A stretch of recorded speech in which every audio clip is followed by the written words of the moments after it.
दोस्तों मैं नागमणि कुमार अपने चैनल रेलवे ऑनलाइन यूनिवर्सिटी में आपका स्वागत करता हूं। और आज हमारे साथ हैं पीके दास सर हैं, जो रेलवे में इन्होंने सर्विस किया है और रेलवे से रिटायर हैं अधिकारी से। तो मैं आप लोग के सामने आज रेलवे के मतलब क्या वर्क कल्चर है, क्या मतलब सारा चीज़ अनुभव सर हमारे साथ शेयर करेंगे। तो सर हमारे चैनल में आपका स्वागत है सर, बहुत बहुत। सर आप अपने बारे में हमारे दर्शकों को बताइए, कुछ एक शॉर्ट ब्रीफ दीजिए। मैं रेलवे में सर्विस किया। 37 ईयर्स सर्विस करने के बाद रेलवे से रिटायर हुआ है। मैं टेलीकम्युनिकेशन विभाग में, सिग्नल एंड टेलीकम्युनिकेशन विभाग में काम किया। डिफरेंट मैंने बहुत इंडिया का तो कई जगह में घूम करके प्रोजेक्ट में काम किया, प्रोजेक्ट का। और रेलवे का जो एक्सपीरियंस है वो सब देखा है, रेलवे में कैसे काम होता है, क्या होना चाहिए। और वो रेलवे का लोग बाहर से रेलवे से सोचता अलग है, लेकिन हम कैमरा पे बताएंगे। रेलवे के बारे में बताएंगे जो पूछेंगे। तो सर आप अपने सर जैसे आपका नाम क्या है, क्या ये सब? हाँ, मेरा नाम तो प्रसन्न कुमार दास है और मैं सिग्नल एवं टेलीकम्युनिकेशन विभाग में काम किया हूँ। आपसे रिटायर कौन सा पोस्ट से हुए थे? हम senior section engineer telecommunication department में पोस्ट पे रिटायर हुआ हूँ। ओके। और सर आपने बताया अभी 37 ईयर आपने जॉब किया। हाँ। तो आपने स्टार्टिंग कब से किया सर, मतलब कब आपने स्टार्टिंग किया? स्टार्टिंग तो मैं 1982 से स्टार्ट किया है। ओके। और अभी 2019 में रिटायर हुआ है। तो सर आप मेरे दर्शकों को बताइए कि जो रेलवे में है, जैसे रेलवे गवर्नमेंट जॉब है, तो रेलवे कैसा है, रेलवे का वर्क स्टाइल, रेलवे में मतलब आपका एक्सपीरियंस कैसा रहा? मतलब अगर कोई बंदा सरकारी नौकरी करना चाहे तो उसकी क्या ग्रोथ है, कैसा मतलब उसकी? रेलवे का नौकरी तो अच्छा है, ख़राब नहीं है जी। लेकिन सरकारी होने के बावजूद बहुत कुछ काम करना पड़ता है। लोग का सोचना है कि सरकारी नौकरी मिल गया, हम काम नहीं करेंगे तो कैसे कैसे तनख्वाह मिल जाएगा, वैसा ठीक नहीं है। रेलवे में भी बहुत प्रेशर आता है काम का, टेक्निकल काम है, नॉन टेक्निकल काम है, काम तो करना ही पड़ेगा। सिचुएशन भी आजकल ऐसे हो गया है कि रेलवे में काम करना पड़ेगा, लेकिन जो काम करता है उसका नाम होता है। जो देखिए 100 आदमी से अगर 2 आदमी काम नहीं करता है तो उसको तो लोग ऐसा सरकारी में छोड़ देते हैं, भाई और मेरा 98% आदमी काम करने के लिए है। जी। तो 2 आपने कौन कौन सा सर जगह पे काम किया रेलवे में, तो कौन कौन सा? हम अभी जो झारखंड है, पहले वो बिहार में था, वो बिहार का बहुत एरिया काम किया। फिर बिहार में कुछ दिन काम करने, बिहार का बोकारो, स्टील सिटी, धनबाद, वो सब एरिया में काम किया है। गोमो, इस एरिया काम किया। फिर उसके बाद मैं नागपुर एरिया में ट्रांसफर चला गया था। नागपुर टू दुर्ग सेक्शन में कुछ नया टेक्नोलॉजी, ऑप्टिकल फाइबर टेक्नोलॉजी में शुरू हुआ था, वहाँ काम किया। इंडियन रेलवे में फर्स्ट टाइम दुर्ग नागपुर में ऑप्टिकल फाइबर टेक्नोलॉजी नागपुर में काम किया। नागपुर के बाद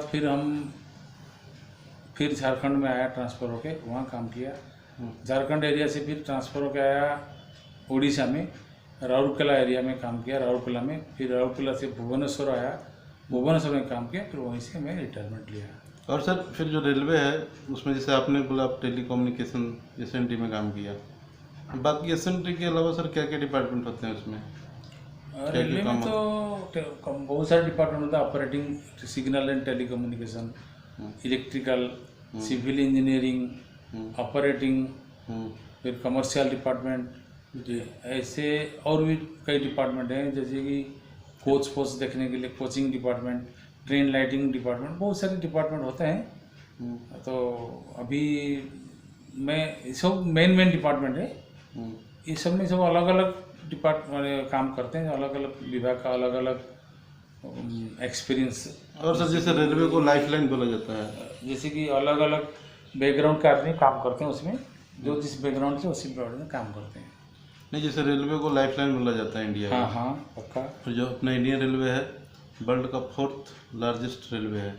हाँ जी। और बहुत बड़ा मतलब तो सर रेलवे में क्या स्कोप है आपके, मतलब आपका व्यू क्या है इस पे, मतलब उसमें काम में क्या स्कोप है, उसमें जो बंदे काम करें एम्प्लाई उसका क्या स्कोप है, और वो अपने देश को कैसे इफेक्टेड करता है, मतलब सही योगदान कैसे करता है रेलवे देखिए, इंडस्ट्री। भारतीय रेल तो देश के लिए अच्छा ही है, योगदान तो बहुत बढ़िया है देश में रेलवे का। और उसमें जो काम करने के लिए आदमी को एक्सपीरियंस चाहिए, वो आदमी को परफेक्ट होना पड़ेगा। अच्छा इंटरव्यू हो, रिटर्न हो, सब दे के आना पड़ेगा। और वर्क में भी बहुत मेहनत करना पड़ेगा, तब जाके आदमी आगे आएगा। और रेलवे में काम करना टफ, लोग बोलते हैं टफ, टफ नहीं है, काम करने से इजी होता है, कोई टफ का बात नहीं है। और रेलवे तो इंडिया का लाइफलाइन तो है ही पक्का। और रेलवे कैसे योगदान करता है अपने देश में, मतलब हम रेलवे के माध्यम से क्या क्या लोग अपना जो आम आदमी है कैसे आम आदमी को हेल्प करता है। आम आदमी को तो रेलवे हेल्प करता है, ट्रांसपोर्ट इधर उधर से जाने आने के लिए। तो लोग सोचता है कि मेरा जाने आने का सुविधा है उसमें है, एक तो वो है जो पब्लिक के लिए है। प्लस इंटरनली बहुत चीज़ है, जैसे कि गुड्स ट्रांसपोर्ट।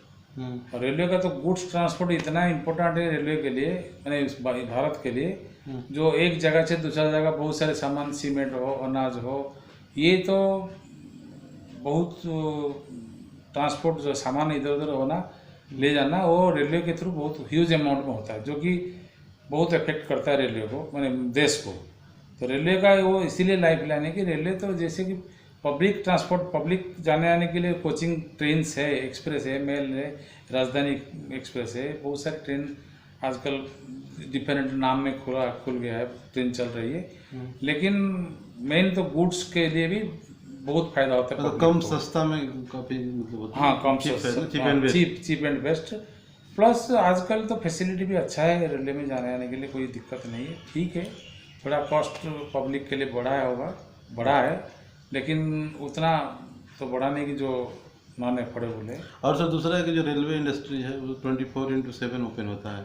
हाँ। तो आप लोग कैसे मैनेज करते हैं, या फिर जो एम्प्लॉय हैं कैसे मैनेज करते हैं, क्योंकि जो 24/7 होता है, जो 24 घंटा काम करना पड़ता है, वहाँ पर वो शिफ्ट का ड्यूटी होता है।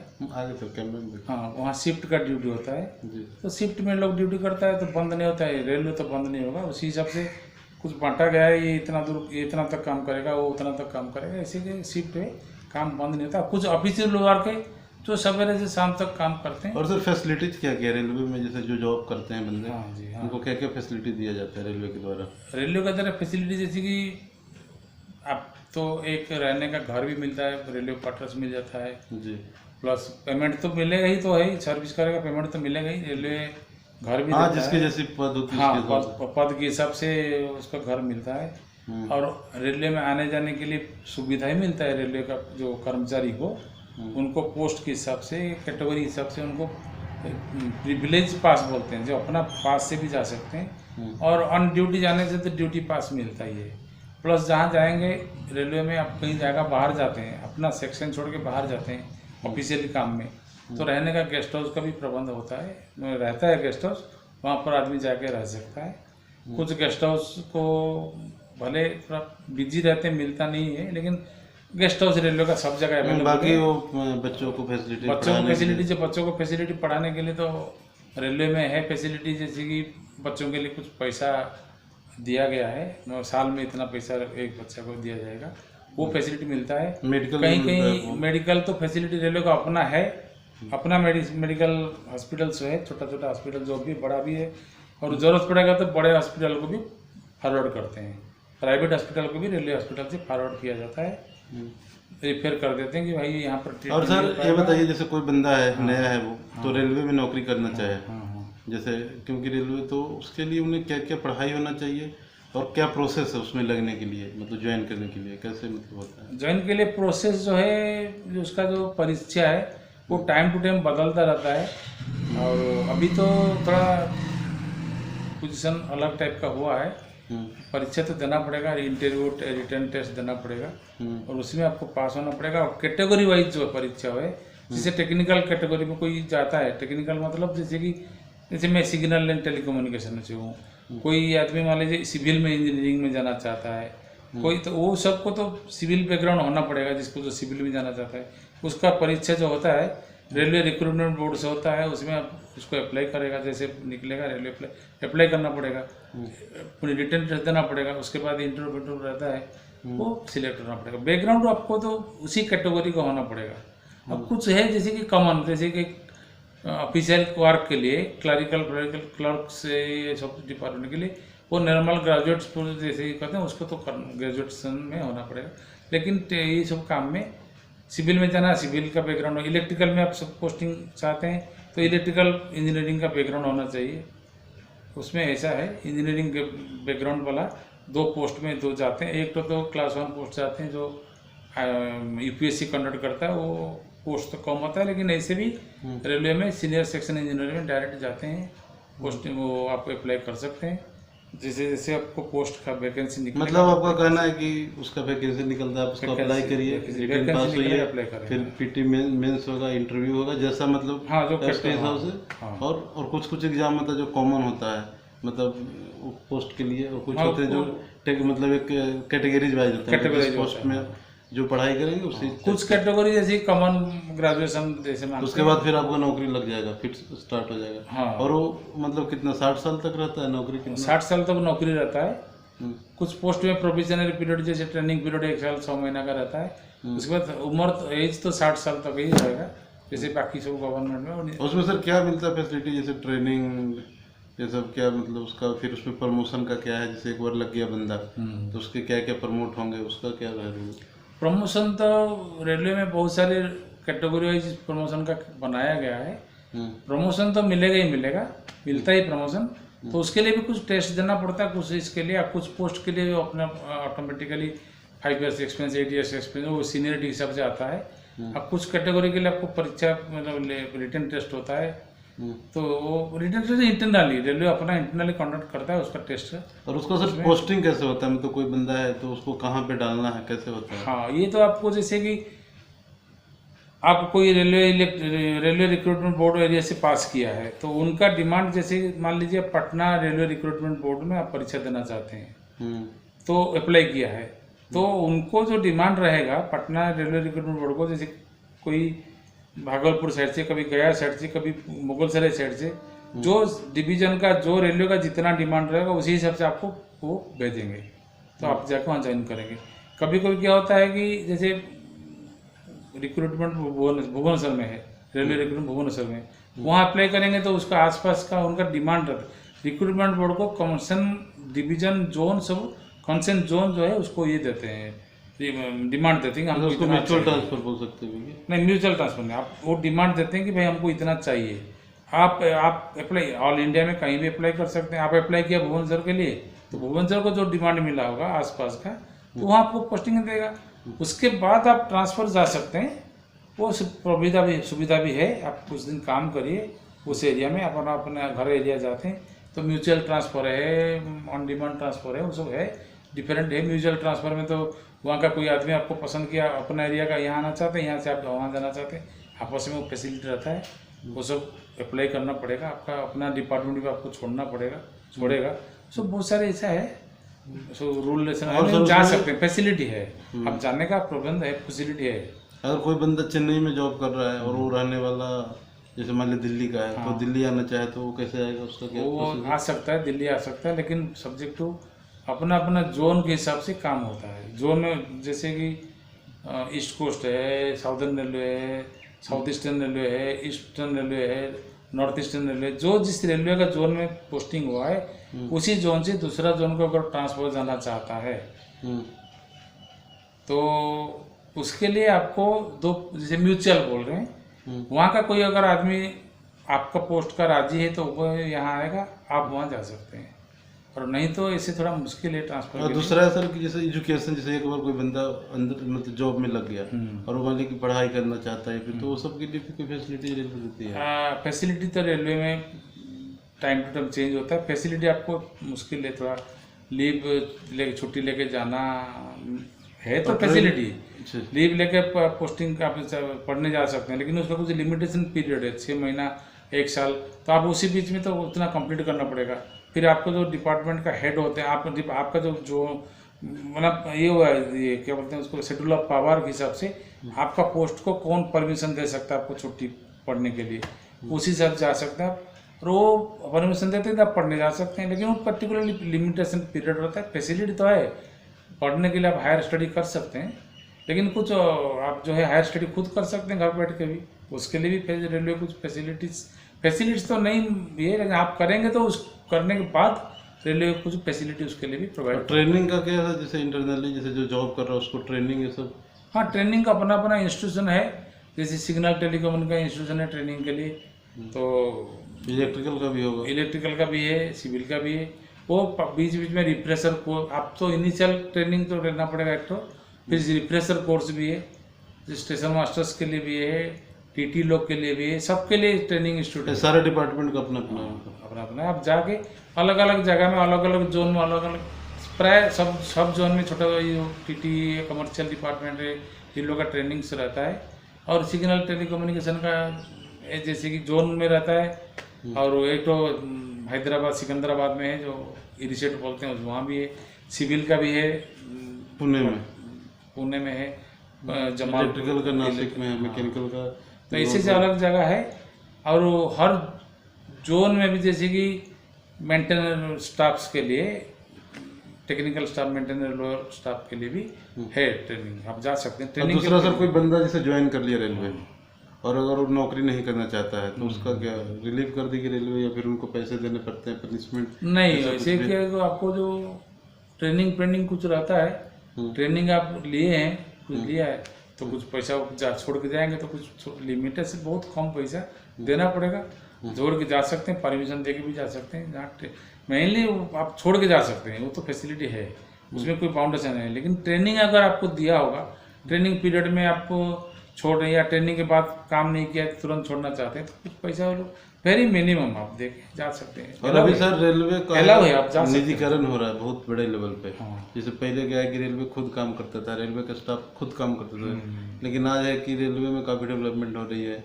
जैसे कंस्ट्रक्शन काम चल रहा है सारा, नए लाइन बन रहे हैं, डबलिंग हो रहा है, इलेक्ट्रिफिकेशन हो रहे हैं, कोचेज बन रही है, मतलब काफ़ी स्टेशन रिडेवलपमेंट हो रहा है, और काफ़ी चीज़ें मतलब एक निजीकरण टाइप का मतलब ऐसा मतलब कॉन्सेप्ट लाया जा रहा है। तो क्या वो उसके बारे में आप लोगों का क्या बोलना, बेटर है क्या है, मतलब आपका क्या व्यू है उसमें? सब चीज़ तो निजीकरण अभी हुआ नहीं है और होना भी मुश्किल होगा। तो कुछ चीज़ का निजीकरण हो रहा है, जैसे कि पहले मैनुअली बहुत काम होता था, अभी मैन पावर मशीनरी में काम होता है।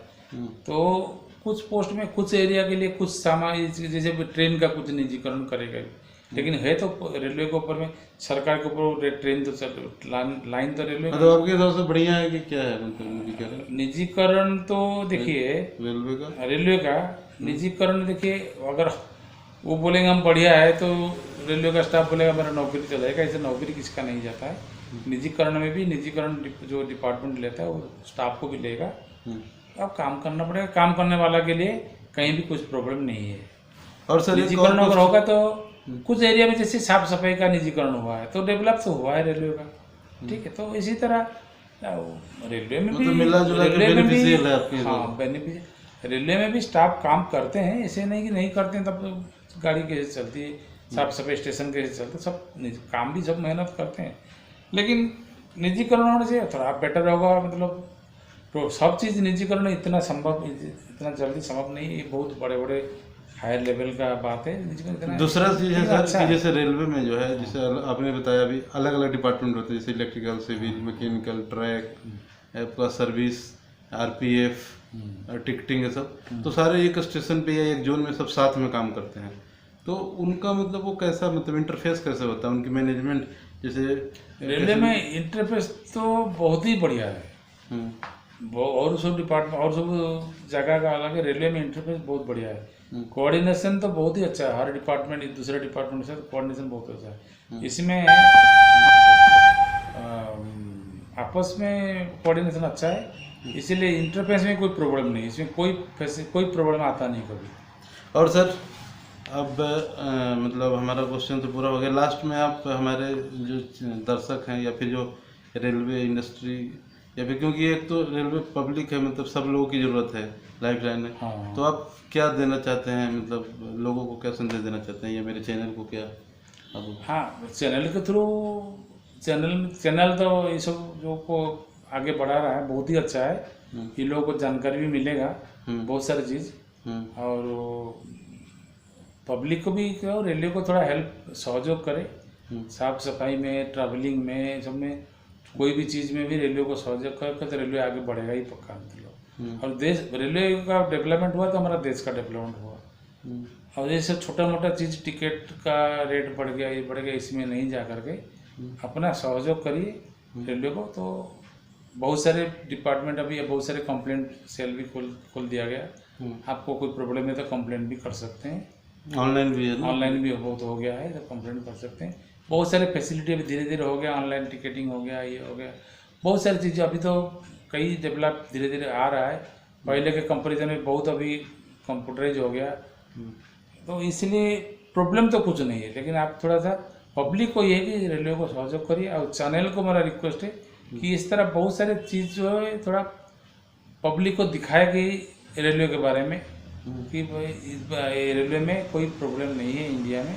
चाहे निजीकरण हो, चाहे निजीकरण इतना जल्दी सारे डिपार्टमेंट होना मुश्किल है, तो टाइम तो लगेगा, लेकिन निजीकरण होने से भी कोई खराब नहीं होगा। स्टाफ को निजीकरण होने के बाद क्या, वो अपने से, कोई कंपनी अपने से तो नहीं चला पाएगा ट्रेन को। 4 आदमी रख के चला, अगर रेलवे 40 आदमी लेके रख चला रहा है तो रेलवे 4 आदमी, तो निजीकरण कंपनी तो 4 में नहीं चलाएगा, वो 40 में चलाएगा, नहीं तो 35 में से 35 आदमी को लेके चलाएगा। और मैं तो अप्रोच बता रहा हूँ, तो चलाएगा ही इसमें, तो इसमें कोई डरने का बात नहीं है, काम तो। और सर दूसरा ये चीज़ है कि अपना जो जैसे अपना जो इंडियन रेलवे है, या फिर जो वर्ल्ड रेलवे है, रेलवे इंडस्ट्री है, उसमें क्या करियर, मतलब क्या आगे फ्यूचर क्या है, मतलब क्या कहाँ तक जाएगा, वो नौकरी रहेगी, क्या क्या अपॉर्चुनिटी निकलेगी, ये सब क्या उसमें है रेलवे इंडस्ट्री में? हाँ, मैनेजमेंट साइड में या रेलवे का साइड में जाएंगे, और दूसरे कंट्री का रेलवे है जो हमारा माने जी डेवलप्ड कंट्री से है, नेचुरली उनका टेक्नोलॉजी थोड़ा डेवलप है, हम लोग को थोड़ा उसके पीछे भी रह सकते हैं, लेकिन हम लोग भी इतना पीछे नहीं कि हम लोग उनके साथ कम्पीट नहीं। तो आगे क्या होगा सर, जैसे इसका भविष्य क्या है रेलवे? भविष्य तो बहुत ही अच्छा है। रेलवे में अगर कोई सर्विस कर रहा है, उस पर्सन का मेहनत करे, काम करे, तो उसका भविष्य तो बहुत अच्छा है, कोई प्रॉब्लम नहीं है इसमें। चलिए सर, रेलवे का भविष्य तो बहुत अच्छा है, रेलवे में काम करने वाला आदमी का भी फ्यूचर कोई खराब नहीं। और सर आपने मेरे चैनल में अपना बहुमूल्य समय दिया, इसके लिए बहुत बहुत धन्यवाद, और thank you sir. Okay, thank you.